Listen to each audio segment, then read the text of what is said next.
Alright guys, morning of a race day, big race weekend actually, and I get a lot of people that are concerned about methanol, and actually for E85 as well. This kind of goes for the 85 guys, because this, I know there's guys that say that they can run their E85 for 20 years and never had a problem, but I also have customers that run E85. They're very, very successful customers, and they've had issues with E85 crystallizing and causing all sorts of issues. So this is the fuel change out procedure that I use to go from an alcohol-based fuel to a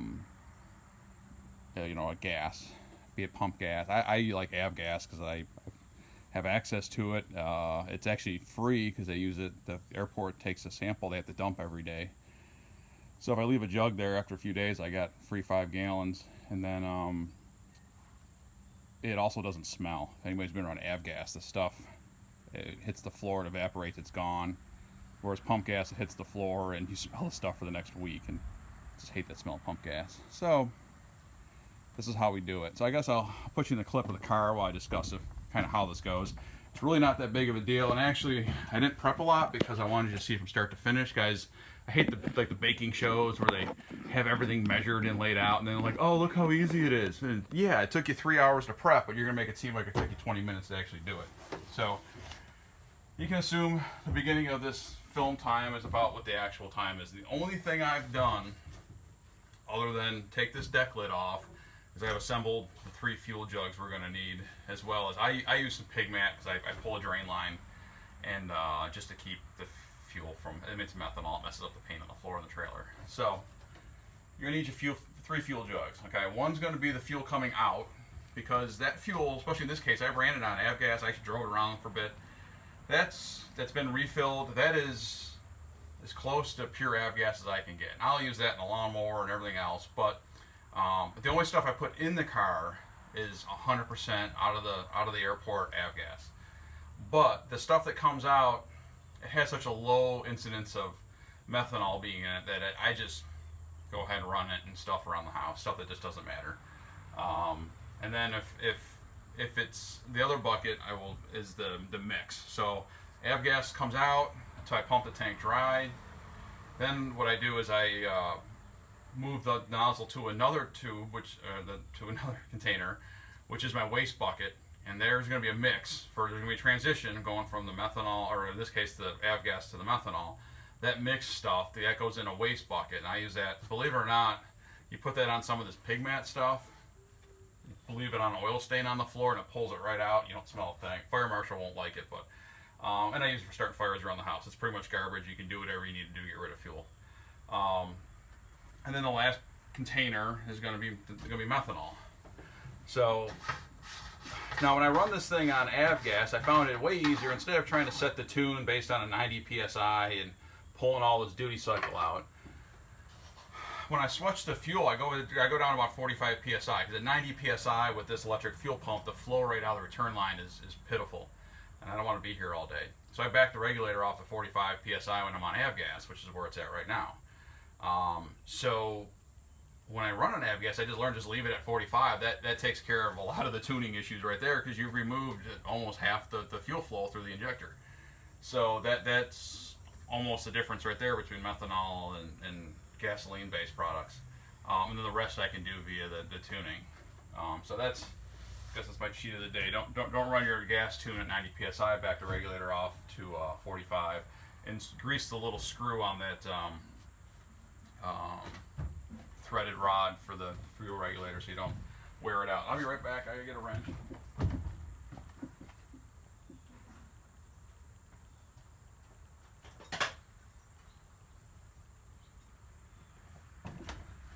There's the magical piece, one adjustable wrench. So for this swap out, all I do is in this case I put a little cup under it just to make sure that I don't get too much fuel drainage. Sometimes if the fuel cell is up high, you gotta move pretty quick to get the cap on the fuel cell so you don't drain fuel everywhere. So here's my setup here. It's real simple. It's a piece of clear hose, and you'll see why that's important in just a second. Whatever size fittings on your return hose, and then a cap. Well, a cap's good for keeping the threads good on your thing here, and then what you do is you thread the cap on the fuel cell to keep any splashing, or if the fuel cell level's above the return point level, then it'll help keep the drainage of your fuel cell into the trailer to a minimum. I definitely advise you, if you're not already doing it, to put a little bit of grease on your AN fittings. They'll last a really long time if you do. They'll last very little time if you don't. So in this instance, my fuel level was above it, so I got a little squeak of fuel comes out of it. No big deal. I'll take our clear hose and connect it. All this stuff just has to be hand tight, nothing crazy tight. Don't be getting out wrenches and double wrenching this stuff. Yeah, the fuel pressure in the rail is 45, but what's coming out of this hose is, 1 or 2 psi. I don't know, whatever the restriction is giving it. So we start with, because there's avgas in the car again, we start with our avgas jug. Put our fuel hose in our avgas jug.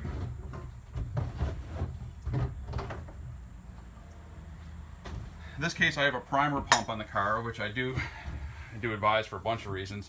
So in this setup, the electric fuel pump is set to 70 psi. Anything above 70 psi, it shuts off. The mechanical pump is making well above 90. We regulate it to 90.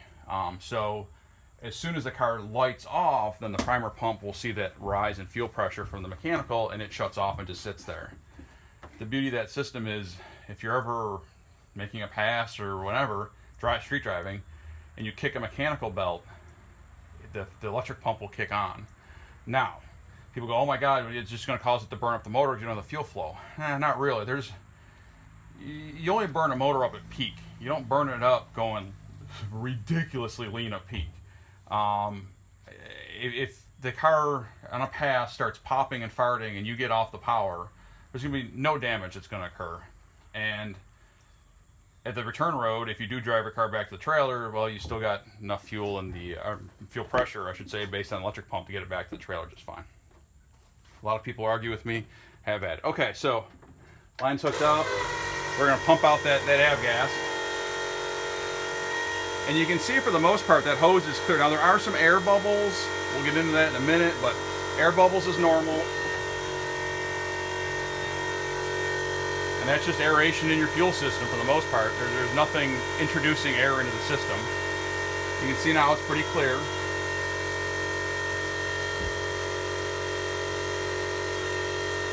When this pumps out about 5 gallons a minute, it'll drain that fuel cell in a minute or so.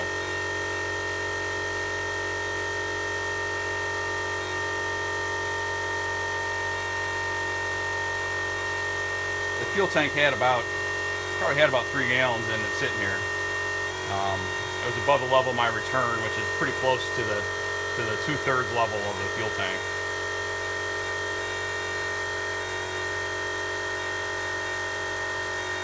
Now in this instance, a lot of times the methanol I use is tinted red from the oil we put in it, the top lube. In this case, it came pre-mixed from VP with top lube in it, and unfortunately, it's the exact same color blue as avgas. So we can't even look for the color transition between these two fuels. But I'll show you the trick there. That's where the clear fuel line comes into play. While we're waiting on this, I recommend everybody have a setup like this because you can use this for a multitude of reasons. Set up the clear fuel line and the hose. It's stupid cheap.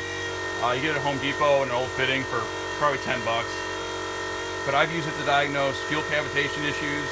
I've used it to flow check the car. I put a ball valve in there and set the pressure with the ball valve, and then whatever excess is the flow rate of the car. So it's a handy little tool to have around.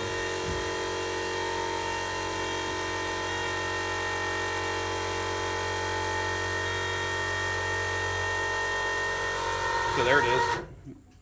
Don't want to let it run too long, let that sucking on air, but it's not going to hurt it for a second. So now we're going to change our fuel jugs out. Now we go to the waste jug.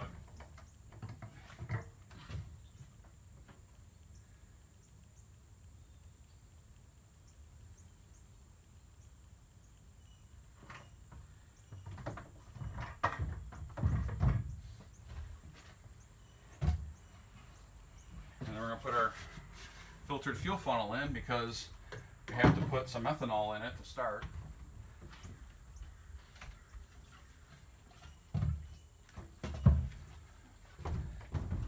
Now I personally like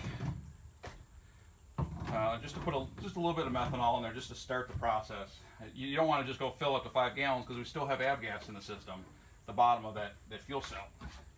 I don't want that being incorporated into the mix.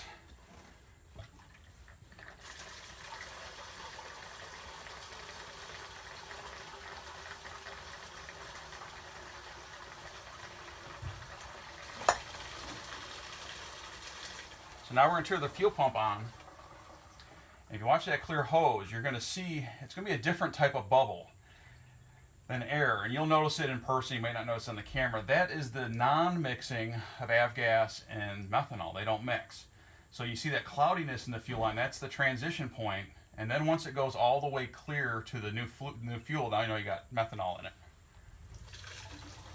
Those are air bubbles.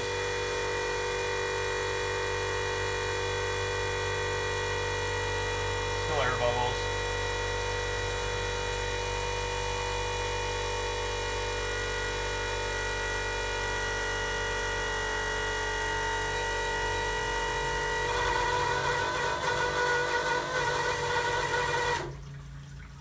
Need a little bit more than I gave it. Still haven't transitioned yet.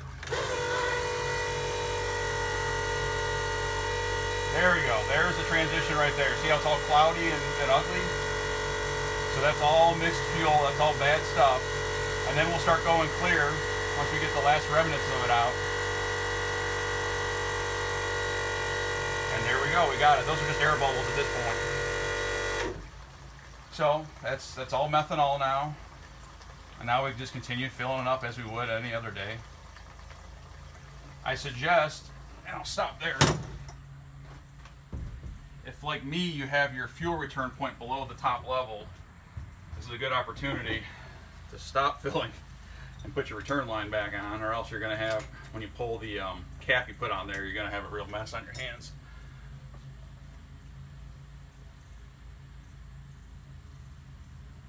Love the smell of methanol in the morning. Now I know there's guys that are going to be screaming streetcar this and streetcar that. My streetcar don't need all that. And you're right, maybe it doesn't. But, you know, there's a lot of guys not running streetcars, or maybe even running streetcars that want that last bit of performance advantage from methanol. And to them, it is worth it. Now, could make this process a little bit quicker if I had quick disconnects. And I'll give you a bit of pro tip, I guess, for the day. Don't do Jiffy Tight. I bought about $300 or $200 some dollars in Jiffy Tight fittings to make this process a good bit quicker. Problem with Jiffy Tight fittings is they sell 3 types of O-rings, and not one of those 3 types of O-rings is compatible with both methanol and gasoline. So whatever one you buy might work at first, then you switch fuel and now you can't get the connection off, or you can't get it on because the O-rings inside have swelled huge because they use like a rubber or synthetic rubber based sealant. So that doesn't work. What I have found is that, and I haven't tested it fully, but it seems like the Vibrant stuff uses Teflon-based seals, and those are absolutely compatible with the different fuels. So once I get over my butt hurt about the Jiffy Tight situation, I'll, because they're still sitting on the shelf, I'll spring for the Vibrant stuff. My fuel bench, I bought 2 sets of them for, and I'm very, very happy with the quality of the Vibrant quick disconnects. They're not cheap, and in a situation like this, you're going to need 2 sets, because you're going to need one for the car normal, and then you're going to need one for your hose that clips onto it. So you're looking at probably $200 to do that. Not a cheap giveaway there when it comes to fittings. So now we're just filling it up like a normal race day, and I guess for most people this would probably be the end of the story when it comes to swapping fuels, because everybody has to fill their car up on race day. And you can look at the time counter there, see how long it took us. Couldn't have been all that long. The only thing I will do, and for my particular car, is because like I said, I run 45 psi in avgas and run 90 on the methanol. And I wait till I get to the racetrack, but I'll pop the hood off of it real quick, and I'll just jack that fuel pressure regulator back up to 90. Which is part of my race day maintenance anyways. Always check the fuel pressure and adjust the regulator if need be. So, and again, that's that's nothing outside the realm of race car stuff, I guess. And if you're putting methanol in your car, I guess most people would say, "Oh my God, you're in a race car now." Actually, most people would be screaming you're a pro mod, but hey, whatever they want to scream, that's their prerogative. And that's it. We've swapped the fuel out. And you can do it during your Cerveza hour after racing. You can do it when you get back from the track. It'll take you all of a few minutes, and it's really not that big of a deal. And by switching to fuels, I can say from my fuel injector maintenance end of things, you can pretty much eliminate having any issues with your fuel injectors other than normal dirt in the system, but you're not going to have all the contamination issues that E85 can create. So there's my video on swapping out fuels. Hope you like it.